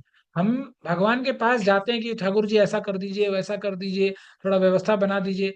भगवान से ठीक है भाई, चलो शरण में आए तो कुछ कुछ व्यवस्था बना देते हैं। लेकिन जब व्यवस्था बन जाता है फिर हम लोग भगवान को भूल जाते हैं। और सुग्रीव भी वैसा ही करता है कि सुग्रीव ही सुधी मोरी बिसारी, पावन राज कोष पुर नारी। कि जब सुग्रीव को राज मिल गया, कोष मिल गया, कोष मतलब होता है धन, कोष मिल गया और अपना स्त्री मिल गई, तो उसने भगवान को सुधी मोरी बिसारी, भगवान को ही उसने भूल गया। तो हम भी भगवान को उसी तरह भूल जाते हैं। जब हमें व्यवस्था मिल जाती है, सुख संपत्ति मिल जाती है, तो हम भी भगवान को भूल जाते हैं। इसीलिए गोस्वामी जी कहते हैं कि जो मित्र है, इसलिए एक कहावत है अंग्रेजी में कि enemy is better than a fake friend.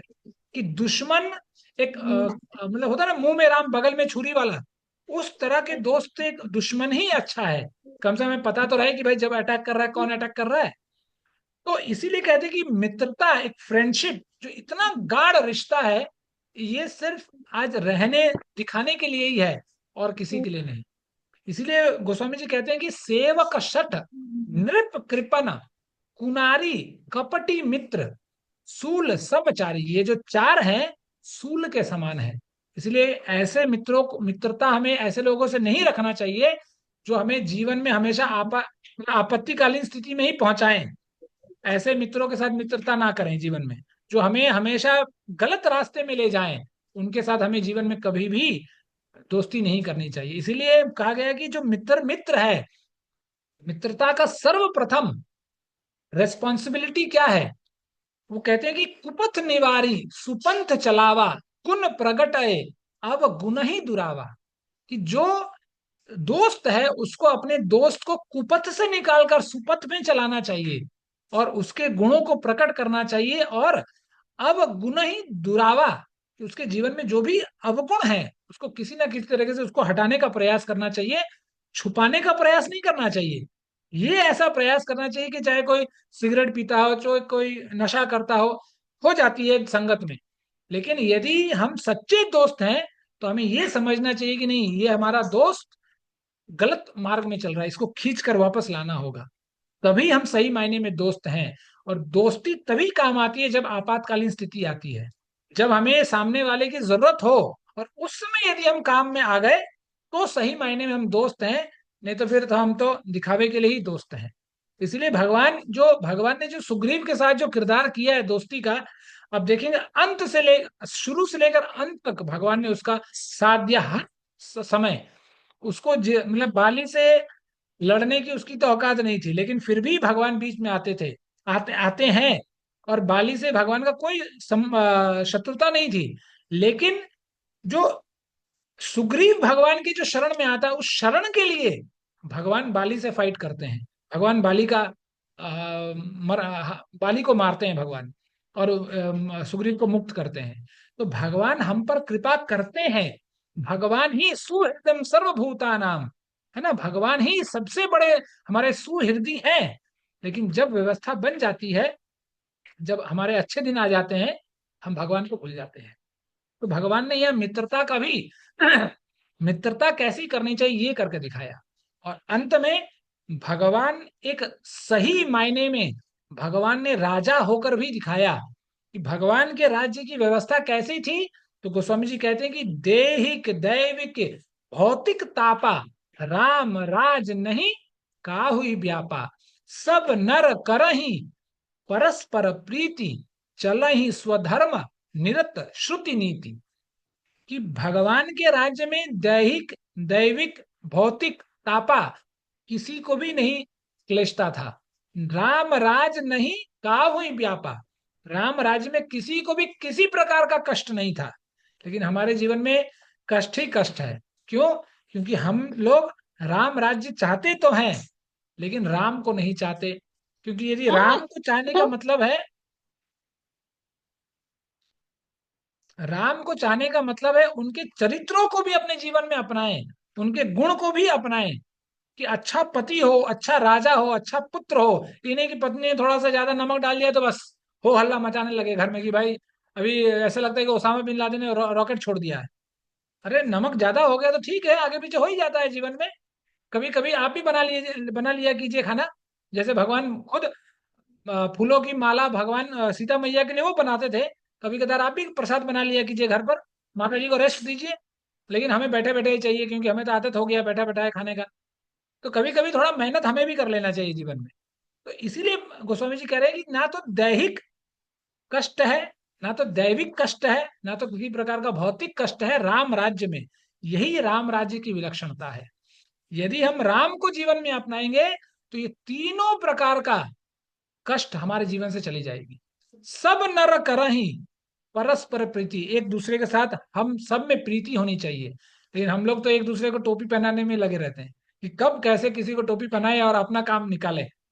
लेकिन यहाँ पर राम राज्य का खासियत यह है कि करही परस्पर प्रीति, एक दूसरे में प्रेम हो जीवन में, तभी राम राज्य आगे बढ़ेगी। चला ही स्वधर्म निरत श्रुति नीति, अपना स्वधर्म हमें जीवन में करना चाहिए। आप चाहे ब्राह्मण हो, क्षत्रिय हो, वैश्य हो, शूद्र हो, आप चाहे ब्रह्मचारी हो, गृहस्थ हो, वानप्रस्थ हो, सन्यास हो, आप अपने वर्णाश्रम को पकड़कर, अपने धर्म को पकड़कर आपको जो करना चाहिए, यदि आप उस समय कर गए तो आप सफल हो गए, और नहीं कर गए तो जीवन भर हमें पछताने के अलावा दूसरा कोई उपाय नहीं है। इसलिए राम ये दिखाते हैं कि राम राज्य कैसा होना चाहिए। इसलिए गोस्वामी जी अंत में कहते हैं कि मन क्रम वचन छाड़ी चतुराई, भजत कृपा कर ही रघुराई। इसलिए यदि राम की कृपा हमें जीवन में चाहिए, राम के चरित्रों को हमें चाहिए कि हम अपने जीवन में उसका अनुसरण कर सके, तो मन क्रम वचन, मतलब मन वचन और काय तीनों से छाड़ी चतुराई, है ना। हर प्रकार से हम लोग चतुरता करते रहते हैं कि कब कैसे थोड़ा फांकी मार ले, कब कुछ आगे पीछे कर ले, 10 का 20 कर ले, 20 का 30 कर ले। इन सारी प्रकार की चतुराइयों को छोड़कर भजत कृपा कर ही रघुराई। बस हमें जैसे ही हम भजन करेंगे वैसे ही हमें भगवान राम की कृपा प्राप्त होगी। कि भगवान स्वयं कहते हैं, पन हमार सेवक हितकारी, सन्मुख होई जीव मोहि जबहि, जन्म कोटि अग नाश ही तबहि। जैसे ही जीव मेरे जीवन में मेरे सामने आ जाता है, उसके जीवन का हर प्रकार का कलेश हम दूर कर देते हैं।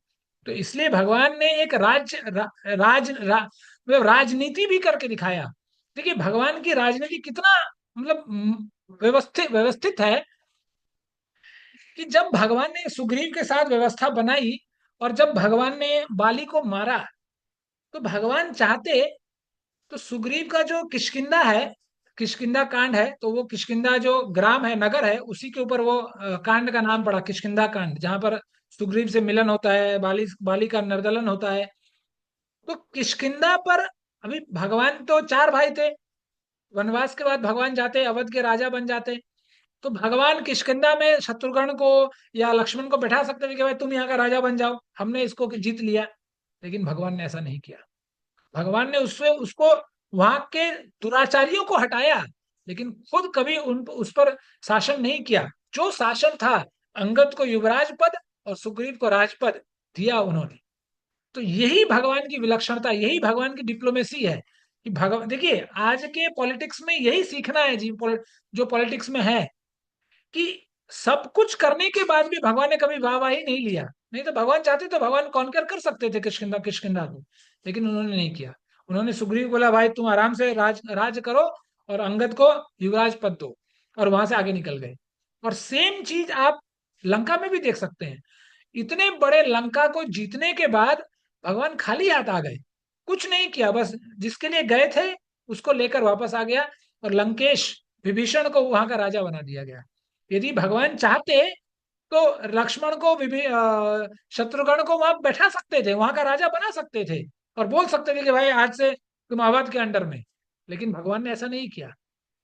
आज जो आप देखेंगे इराक वगैरह पूरे संसार में जो व्यवस्था चल रही है, वो यूक्रेन रशिया जो भी चल रही है, मतलब हर इंसान एक दूसरे को मार खाकर, है ना, अपनी व्यवस्था बनाने में लगा है कि कैसे इसको मार दिया जाए और उसको हड़प लिया जाए। और हम लोग भी बहुत बहुत जगहों पर बड़े बड़े शहरों में होता है, कैसे किसी का जमीन हड़प लिया जाए, कैसे किसी की व्यवस्था हड़प ली जाए, कैसे किसी का पद हड़प लिया जाए। मतलब हम लोग हड़पने में ही लगे हैं। और हड़पने वाली मनस्थिति रखने के बाद यदि हम कितना भी हम राम चरितमानस सुनेंगे, रामायण सुनेंगे, भागवत गीता सुनेंगे, कुछ काम नहीं होने वाला है। क्योंकि हम वो लोटे की तरह है जो उल्टा लटका हुआ है, उस पर कितना भी पानी डालो, दूध डालो, वो नीचे ही गिरने वाला है, वो भरने वाला लोटा कभी नहीं है। इसीलिए इन बारीकियों को जब हम पढ़ते हैं, सुनते हैं, जानते हैं, तब हमें पता चलता है कि भगवान ने क्या किरदार किया और हम कौन सा किरदार कर रहे हैं, और हम अपना कौन सा मुंह लेकर ऊपर जाएंगे हम लोग। इसीलिए राम ने खुद करके दिखाया कि भाई ये करो, वैसा करो। इसलिए भगवान गोस्वामी जी कहते हैं कि तारन तरन हरन सब दूषण, तुलसीदास प्रभु त्रिभुवन भूषण।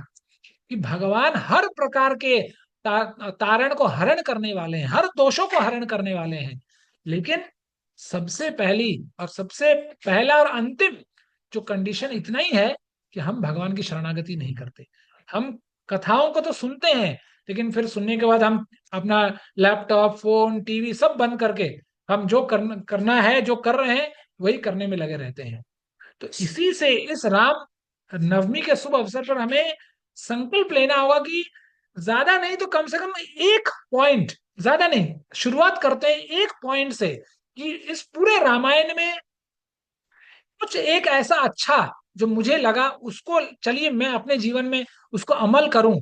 देखो कि कैसे जो भगवान को निखार सकता है, वो हमें भी तो निखार सकता है। तो ऐसा कौन सा गुण है, जो भी गुण आपको अच्छा लगे, उस गुण को हमें जीवन में धारण करना चाहिए। आप कहेंगे परेशानियां होंगी, राम के जीवन में जितनी परेशानियां हुई उससे ज्यादा नहीं होंगी। राम भरी उम्र में, उसको जहां राजा बनना था उसको वनवासी बना दिया गया। वनवास गया, सोचा कि अच्छा से आराम से रहेगा, वहां भी उसकी पत्नी का किडनैप किसी ने कर लिया। और फिर मतलब घर घर द्वार द्वार भटकते फिरा, ये कहते हो कि हे खृग, हे खग मृग, हे मधुकर न श्रेणी, तुम देख सीता मृग नयनी। अपने पत्नी को खोजने लगा है सुबह शाम। इससे बुरा हाल कैसे क्या होगा आगे चलकर। उसके भाई का एक्सीडेंट हो गया, अब भाई को बचाए कि पत्नी को बचाए, सोचिए। इन नो मैंस आइलैंड, अकेला आदमी, कोई नहीं साथ में। तो जितना तकलीफ, जितना जद्दोजहद भगवान राम के जीवन में हुआ है, उससे ज्यादा तकलीफ हम लोगों को नहीं होगा। क्योंकि हम लोग, हमारी औकात नहीं है इतनी तकलीफों को सहने के लिए। इसीलिए एक गुण को इस पूरे रामायण ग्रंथ से, एक ऐसे तो अनंत गुण है, लेकिन एक गुण को जो हमें लगता है कि हम अपने जीवन में उसका अनुसरण हम कर सकें, उसको अपने मन से चुनिए। और उसको कल से ही, भगवान का पावन जन्म दिवस है भगवान राम का, तो उस दिन से ही, कल से ही उसको अपने जीवन में अमल करने का प्रयास कीजिए। और ठाकुर जी चाहेंगे तो जरूर हम सफल भी हों। ठीक है। तो इसी के साथ आज हम लोग इस सत्र को यहाँ विराम देते हैं।